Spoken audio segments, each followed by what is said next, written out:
Magandang buhay mga idol, mga kapukloy. Dito na tayo sa paradahan. Paradahan natin dito sa pagsundo ng estudyante. Kaya lang yung sundo natin ay isang estudyante lang. Dahil maulang kanina, isa lang yung pumasok. Isa lang yung pumasok sa mga service natin mga idol. Ayan, dito na tayo.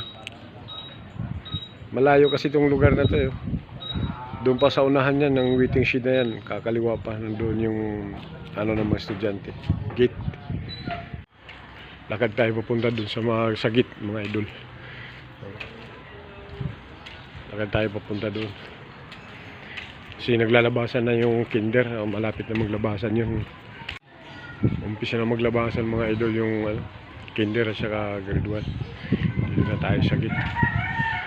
Isang estudyante lang sunduin natin ngayon kasi maulan.